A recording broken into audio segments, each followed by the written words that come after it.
हरे कृष्णा दोस्तों, स्वागत है आप सबका मेरे YouTube चैनल पे। दोस्तों आज का जो वीडियो है वो बहुत ही ज़्यादा इम्पोर्टेंट होने वाला है, तो आप लोग इस वीडियो को पूरा देखना। इस वीडियो में मैं ओशो की एक बात जो हम सभी के लिए बहुत ज़रूरी है उसको बताऊंगा। कैसे देखो हमारे समाज में तो हमारे धर्मशास्त्र हैं और उस पर कैसे टीकाएँ लिखी जा रही हैं।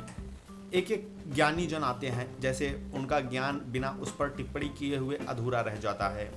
टीकाएँ लिखने के मामले में जो सबसे लोकप्रिय पुस्तक है वो है भगवत गीता।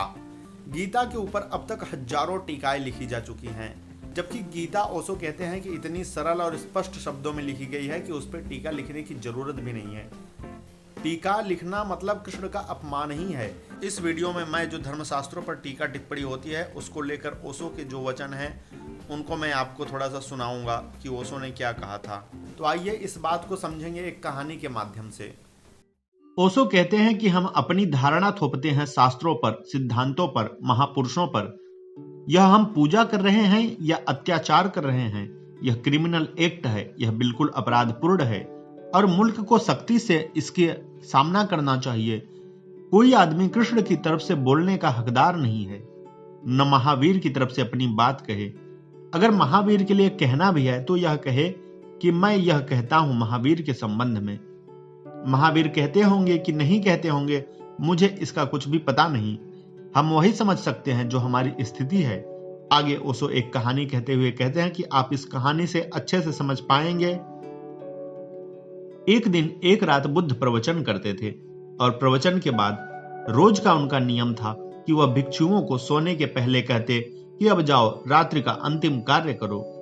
वे 10,000 भिक्षु उनके साथ होते थे और रात्रि का अंतिम कार्य ध्यान था। तो सोने के पहले ध्यान करो और फिर सो जाओ। तो रोज रोज कहने की यह जरूरत न थी कि ध्यान करो, तो वे इतना कहते कि जाओ, रात्रि का अंतिम कार्य करो। उस दिन कोई चोर भी आया था सांझ को, और एक वेश्या भी आई थी। चोर ने सुना कि जाओ और रात्रि का अंतिम कार्य करो, और उसने कहा, बहुत रात्रि हो गई, चांद कितना चढ़ गया है, जाऊं अपना धंधा करूं। वैसे रात भर गवा दूंगा धर्म में तो मुश्किल हो जाएगी। धर्म में थोड़ा बहुत वक्त गंवाया जा सकता है और फिर धंधा करने जाना ही पड़ता है, चाहे चोर हो चाहे साहूकार हो। फिर वैश्या ने भी सुना कि रात्रि हो गई, अंतिम कार्य करो।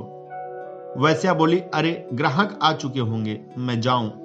बुद्ध ने एक ही बात कही और भिक्षु ध्यान करने चले गए।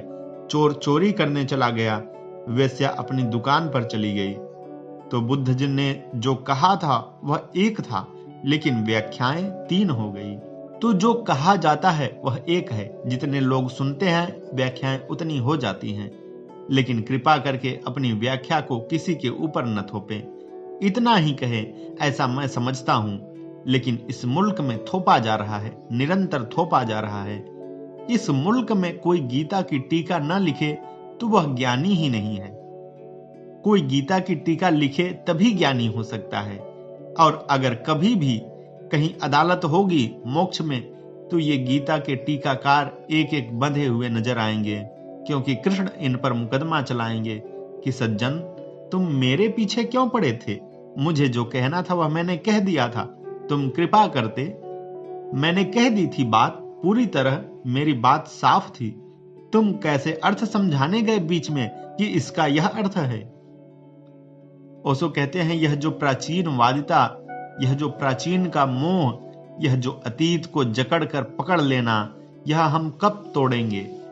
क्या हमको दिखाई नहीं पड़ता कि सारा जगत आगे बढ़ता चला जा रहा है? भविष्योन्मुख है जगत। हम अतीत के मोह में मर जाएंगे, मर ही गए हैं और करीब करीब मर गए हैं। इकबाल ने गाया है कि कुछ बात है कि हस्ती मिटती नहीं हमारी। अब इकबाल तो मर चुके, अन्यथा उनसे मिलकर कहता कि महाशय, कुछ भी बात नहीं है। बात कुल इतनी है कि हस्ती बहुत पहले मिट चुकी, तो हम मिटे भी तो मिटे क्या? खाक। मिटने के लिए भी तो हस्ती चाहिए न पहले।